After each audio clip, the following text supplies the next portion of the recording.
Assalamualaikum dan selamat sejahtera. Nama saya Danish Fakrushi Syakirin bin Isyamuddin. Nombor metrik saya C20A1525. Saya dari kumpulan 4 dan kumpulan saya akan membentangkan tajuk Industri Warisan Pelancongan Pasca Pandemik di Malaysia. Saya akan menerangkan pengenalan dan kesimpulan. Pengenalan, negara Malaysia merupakan negara yang kaya dengan pelbagai budaya dan tempat pelancongan yang menarik. Masyarakat yang berbilang kaum menjadikan negara Malaysia kaya dengan pelbagai budaya dan warisan. Dengan adanya kepelbagaian ini, telah menjadikan Malaysia tempat tumpuan pelancongan. Tarikan ini telah menarik minat pelancong dari dalam dan luar negara untuk berkunjung ke sini.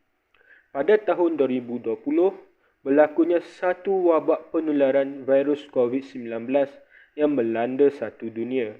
Penularan virus ini turut merebak di Malaysia hingga menyebabkan negara menjalankan penutupan di seluruh negara.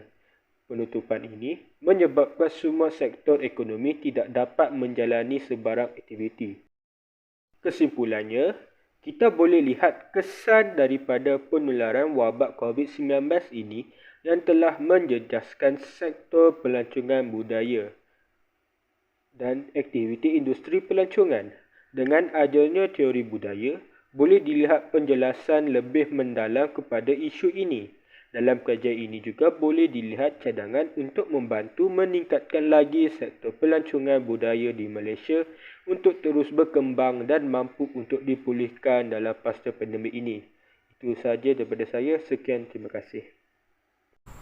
Assalamualaikum warahmatullahi wabarakatuh. Saya Siti Hajar binti Abdul Halim bernombor metrik C20A1598 akan membentangkan topik seterusnya iaitu isu-isu dalam industri warisan semasa pasca pandemik. Isu yang pertama boleh dilihat dalam industri warisan adalah Kilim Geoforest Park Langkawi. Kerajaan telah membentuk semula strategi pemasaran bagi meletakkan semula pelancongan warisan tersebut dalam destinasi pelancongan terkemuka di Malaysia. Selain itu, peneraju-peneraju yang menceburi industri hospitality juga turut memperkenalkan pelbagai pakej yang bertujuan untuk menarik kedatangan pelancong bagi melawati pulau tersebut yang diiktiraf oleh UNESCO. Isu yang kedua boleh dilihat dalam industri warisan adalah tapak bersejarah Bandar Hilir, Melaka. Kompleks bersejarah Bandar Hilir dan Bangunan Merah, State Hills, mula menerima kedatangan pelancong yang memberansangkan dan tapak-tapak warisan di Melaka turut menjadi tumpuan atau fokus utama pelancong yang berkunjung di negeri tersebut. Isu yang ketiga boleh dilihat dalam industri warisan adalah Masjid Kampung Laut Tumpat Kelantan. Masjid ini dipindahkan dari Nilampuri, Kota Baru, ke lokasi asal iaitu di Kampung Laut Tumpat. Akibat daripada wabak pandemik yang melanda negeri tersebut, tempoh pemasangan masjid tersebut mengambil masa yang lama dan menjadi tertangguh. Wabak yang mudah terjangkiti ini telah melambatkan proses pembinaan bangunan warisan ini sekaligus memberi impak terhadap pelancongan warisan di negeri Kelantan. Hai, Assalamualaikum dan selamat sejahtera. Nama saya Nurina Nadira binti Ahmad Zaki, nombor metrik C20A1321 akan menerangkan pada bahagian asas teori. Dalam kajian yang dilaksanakan, kami telah mengaplikasikan 3 jenis buah teori iaitu teori fungsional, teori pembangunan mampan dan juga teori kepuranan Maslow. Yang pertama ialah teori fungsional. Teori fungsi ini adalah berperanan sebagai dalam pembentukan masyarakat dari aspek struktur fungsional ini. Oleh itu, dalam teori ini juga telah menetapkan pada 4 elemen yang boleh mewujudkan kestabilan sektor pelancongan yang bermula daripada peranan masyarakat itu sendiri.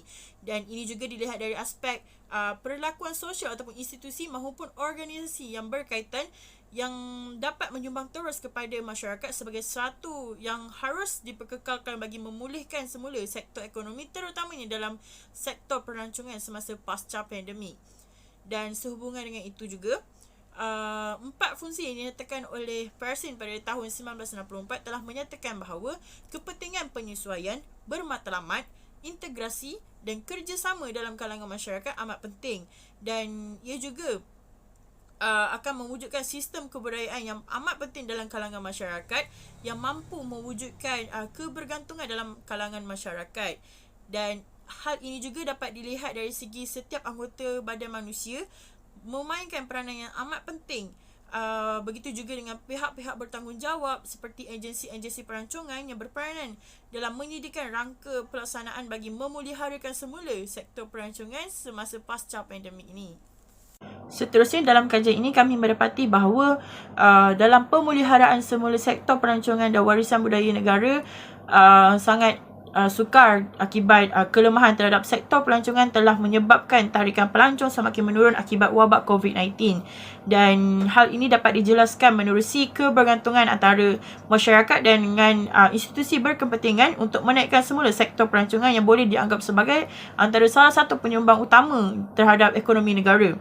Dan dengan tindakan tersebut, kita boleh menekankan terhadap kawasan pelancongan bersejarah perlu dipertingkatkan dengan hasil kerjasama masyarakat tempatan dengan menyediakan tarikan yang luar biasa bagi mengetengahkan aura warisan negara. Dan dengan tindakan tersebut, ia memerlukan penglibatan masyarakat dengan memasarkan produk-produk tempatan seperti batik, kuih tradisional, seni artifak dan sebagainya yang boleh dipasarkan menerusi kerjasama badan-badan kerajaan maupun bukan badan kerajaan, yang membolehkan seni warisan budaya Malaysia ini lebih dikenali dengan orang-orang luar seperti pelancong, sama ada pelancong antarabangsa ataupun pelancong tempatan. Dan dengan itu juga kita boleh lihat wujudnya nilai keseimbangan bagi pengaturan semula setiap strategi dengan penjanaan segala idea yang bersesuaian dengan permasalahan utama negara, iaitu kelemahan sektor pelancongan warisan, dan ia memerlukan kerjasama dengan pihak-pihak yang berkepentingan bagi membolehkan berlakunya proses pengenalan terhadap warisan negara menerusi promosi secara besar-besaran yang membolehkan pada masa yang sama tarikan pelancong dan juga warisan budaya negara akan lebih dikenali dan memudahkan tarikan kepada pelancong antarabangsa, terutamanya untuk datang melawat ke Malaysia. Dan hal ini secara jelas kita boleh lihat wujudnya sikap kebergantungan antara masyarakat tempatan terhadap institusi yang berkepentingan sangat memainkan peranan penting dalam memuliharakan semula sektor pelancongan, terutamanya dalam warisan budaya Malaysia. Kemudian dari segi teori pembangunan mampan pula merujuk kepada permasalahan yang menjadikan sesuatu ekonomi dalam sesuatu sektor itu menjadi sukar untuk diperkembangkan akibat kekangan-kekangan tertentu. Dan dalam pada masa yang sama, kita boleh lihat dari segi peningkatan kualiti kehidupan manusia, mewujudkan kesesamaan, pendidikan dan perkisaran sosial yang baik. Ini kita boleh lihat dari segi perkaitan antara pembangunan mampan dan juga peranan masyarakat itu sendiri. Dalam pembangunan mampan ini adalah sebahagian daripada fasa ekologi yang melibatkan alam semula jadi, kerana masyarakat boleh mengekalkan penyelarasan ekonomi sumber alam sekitar dan dapat memenuhi keperluan pembangunan yang lestari. Dan secara keseluruhannya kita boleh lihat pembangunan mampan ini merujuk kepada pembangunan lestari yang bagi untuk memenuhi pembangunan kapasiti, dan ini merujuk kepada dari segi ekonomi, penduduk, sumber alam sekitar dan sebagainya yang boleh membentuk matlamat strategi pembangunan. Dengan itu dari aspek kapasiti pula adalah merujuk kepada tahap pengurusan undang-undang, teknologi, pendidikan dan strategi yang bersesuaian dengan pembangunan mampan yang merupakan sebahagian daripada sistem sokongan. Dalam pembangunan lestari ini, kita boleh lihat dari segi sesebuah negara itu memerlukan kebergantungan seperti yang saya terangkan sebelum ini, agar melihat sesuatu perkara itu terus berdaya bersaing bagi menghidupkan semula sektor pelancongan. Dan sehubungan dengan itu, secara ringkasnya, dalam pembangunan lestari ini dapat kita boleh lihat tahap kebolehpasaran sesuatu sektor itu, terutama dalam sektor pelancongan, Warisan negara jika dipelihara dengan baik, ia dapat diteruskan dengan baiknya dan diperkembangkan dengan jayanya. Seterusnya, saya akan meneruskan lagi mengenai asas teori yang digunakan dalam kajian ini, iaitu teori hierarki keperluan Maslow. Terlebih dahulu, saya akan memperkenalkan diri saya, iaitu Numaisara binti Razali, bernama metik C20A1265. Teori ini mengandungi 5 peringkat keperluan manusia, iaitu khususnya keperluan asas, yang kedua ialah keperluan keselamatan dan jaminan diri, yang ketiga adalah keperluan berkasih sayang, keempat iaitu keperluan untuk memperhormatkan diri, serta yang terakhir ialah keperluan kesempurnaan diri. Oleh itu, terdapat peringkat bagi memenuhi keperluan diri adalah dengan menerusi susunan secara berhierarki. Hal ini demikian kerana seseorang itu tidak mungkin dapat memenuhi keperluan di peringkat atas terlebih dahulu tanpa memenuhi peringkat keperluan di bawah. Hal ini berkaitan dengan hubung kaitnya teori ini dengan topik yang dibincangkan, iaitu peringkat keperluan yang keempat, iaitu keperluan berkasih sayang yang boleh dikaitkan. Dalam kajian Maslow, beliau telah meletakkan perastusan yang agak tinggi bagi keperluan berkasih sayang, iaitu sebanyak 50% berbanding keperluan yang lain seperti keperluan penghormatan diri dan keperluan kesempurnaan diri. Oleh hal yang demikian, keperluan untuk berkasih sayang dapat dikesan di dalam kajian ini dan sangat penting bagi keperluan manusia. Ekoran daripada itu, setiap hari kebiasaan digunakan oleh untuk semua orang untuk bekerja dan tidak dapat meluangkan masa bersama keluarga dengan orang tersayang. Dengan itu, wujudnya aktiviti pelacurangan boleh dikatakan satu keperluan secara tidak langsung. Hal ini demikian kerana dapat dibuktikan melalui data yang dikeluarkan oleh Akhbar Tempatan, iaitu Harian Mentor bertarikh 15 Mac 21. Berdasarkan laporan tersebut, terdapat rakyat Malaysia menyimpan hasrat untuk mengembara dalam kumpulan kecil seperti keluarga dengan rakan-rakan karib ataupun orang tersayang. Tambahan pula, akhbar tersebut juga mengeluarkan hasil tinjauan tarikh percutian Airbnb 2021 dengan firma analisis data global Yargurman. Hasil daripada tinjauan ini telah mendapati percutian bersama orang tersayang iaitu keluarga terdekat memaparkan wujudnya faktor nombor 1 bagi perjalanan domestik dalam kalangan rakyat Malaysia. Oleh itu, keadaan ini dapat meningkatkan semula industri warisan pelacurangan di Malaysia. Ini kerana dengan melacurang bukanlah hanya satu kehendak tetapi hanya juga dapat dilihat sebagai satu keperluan. Itu sahaja daripada saya. Sekian, terima kasih. Seterusnya, saya akan meneruskan lagi mengenai asas teori yang digunakan dalam kajian ini, iaitu teori hierarki keperluan Maslow. Terlebih dahulu, saya akan memperkenalkan diri saya, iaitu Numaisara binti Razali, bernama metik C20A1265. Teori ini mengandungi 5 peringkat keperluan manusia, iaitu khususnya keperluan asas, yang kedua ialah keperluan keselamatan dan jaminan diri, yang ketiga adalah keperluan berkasih sayang, keempat iaitu keperluan untuk memperhormatkan diri, serta yang terakhir ialah keperluan kesempurnaan diri. Oleh itu, terdapat peringkat bagi memenuhi keperluan diri adalah dengan menerusi susunan secara berhierarki. Hal ini demikian kerana seseorang itu tidak mungkin dapat memenuhi keperluan di peringkat atas terlebih dahulu tanpa memenuhi peringkat keperluan di bawah. Hal ini berkaitan dengan hubung kaitnya teori ini dengan topik yang dibincangkan, iaitu peringkat keperluan yang keempat, iaitu keperluan berkasih sayang yang boleh dikaitkan. Dalam kajian Maslow, beliau telah meletakkan perastusan yang agak tinggi bagi keperluan berkasih sayang, iaitu sebanyak 50% berbanding keperluan yang lain seperti keperluan penghormatan diri dan keperluan kesempurnaan diri. Oleh hal yang demikian, keperluan untuk berkasih sayang dapat dikesan di dalam kajian ini dan sangat penting bagi keperluan manusia. Ekoran daripada itu, setiap hari kebiasaan digunakan oleh untuk semua orang untuk bekerja dan tidak dapat meluangkan masa bersama keluarga dengan orang tersayang. Dengan itu, wujudnya aktiviti pelacurangan boleh dikatakan satu keperluan secara tidak langsung. Hal ini demikian kerana dapat dibuktikan melalui data yang dikeluarkan oleh Akhbar Tempatan iaitu Harian Mentor bertarikh 15 Mac 21 berdasarkan laporan tersebut. Terdapat rakyat Malaysia menyimpan hasrat untuk mengembara dalam kumpulan kecil seperti keluarga dengan rakan-rakan karib ataupun orang tersayang. Tambahan pula, akhbar tersebut juga mengeluarkan hasil tinjauan trend percutian Airbnb 2021 dengan firma analisis data global Eurogroup. Hasil daripada tinjauan ini telah mendapati percutian bersama orang tersayang iaitu keluarga terdekat memaparkan wujudnya faktor nombor satu bagi perjalanan domestik dalam kalangan rakyat Malaysia. Oleh itu, keadaan ini dapat meningkatkan semula industri warisan pelancongan di Malaysia.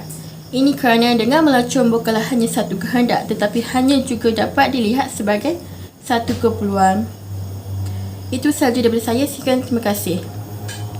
Terdapat 3 cadangan yang dapat dilakukan oleh kerajaan dan pihak swasta semasa pasca pandemik industri pelancongan seperti beralih kepada pelancongan domestik, mewujudkan keselamatan kesihatan yang baik dan menerima pendigitalan. Antara cadangan yang dapat dilakukan semasa pasca pandemik industri pelancongan adalah beralih kepada pelancongan domestik. Hal ini terjadi kerana permintaan untuk pelancongan domestik semakin meningkat selepas rentas negeri dibenarkan. Namun, orang ramai dan pemain industri pelancongan perlu sentiasa mematuhi prosedur operasi standard iaitu SOP dan arahan terkini daripada Kementerian Kesihatan Malaysia KKM dan Majlis Keselamatan Negara MKN. Tetapi sejak kebelakangan ini, situasi pasca pandemik boleh meningkatkan kembali industri pelancongan. Pelancongan dalam negeri berpotensi untuk menggiatkan semula sektor pelancongan. Di kebanyakan negara, pelancongan domestik mempunyai jumlah ketibaan dan hasil pelawat paling ketara serta akses dan fleksibilitas transit yang lebih baik serta lebih sedikit had. Akhir sekali, menerima pendigitalan. Menerima pendigitalan merupakan cadangan yang dapat dilakukan semasa pasca pandemik industri pelancongan. Hal ini kerana pendigitalan pantas telah memberi kesan ketara kepada mereka yang bekerja dalam industri pelancongan seperti tempahan hotel, tempahan rumah tempangan dan tempahan chalet. Tidak boleh dinafikan, peranan teknologi dalam pelancongan akan terus berkembang dengan kepentingannya pada tahun ini dan tahun seterusnya.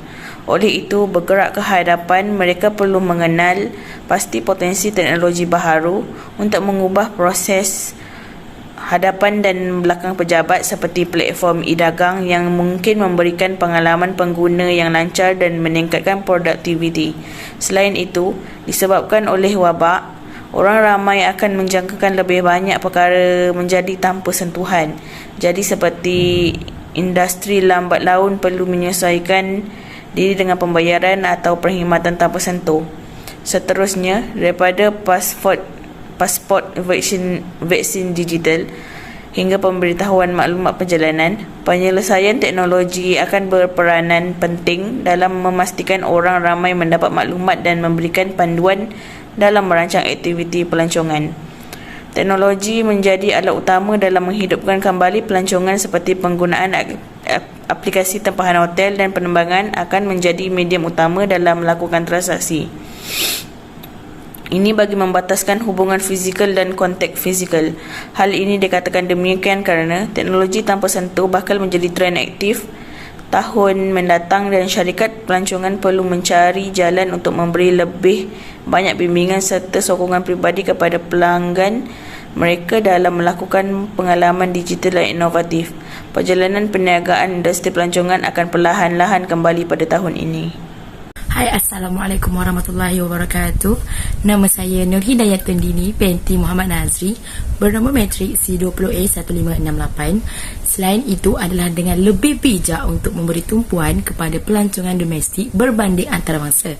Hal ini kerana pertumbuhan pelancongan dunia meramalkan bahawa perjalanan antarabangsa hanya akan disambung semula sepenuhnya pada tahun 2024. Di Malaysia, Kementerian Pelancongan Malaysia telah menumpukan kepada pelancongan domestik dan membentangkan negara sebagai destinasi percutian yang selamat untuk memulihkan sektor pelancongan. Selain itu, beberapa insentif dan diskaun untuk pelancongan domestik telah dilaksanakan untuk menggalakkan individu menerokai negara mereka sendiri. Insentif ini dapat membantu sektor pelancongan dalam negara menjadi lebih maju walaupun dalam keadaan pasca pandemik berlangsung. Seterusnya, walaupun pihak kerajaan membuka semula sektor pelancongan di dalam negeri, rakyat juga telah dititik beratkan untuk mematuhi beberapa prosedur operasi standard iaitu SOP, termasuklah sudah vaksin melalui pemeriksaan pasport vaksin ataupun ujian real-time reverse transcription polymerase chain reaction RT-PCR sekiranya belum. Selain itu, mewujudkan keselamatan kesihatan yang lebih baik merupakan cadangan yang dapat dilakukan semasa menjalankan pasca pandemik industri pelancongan.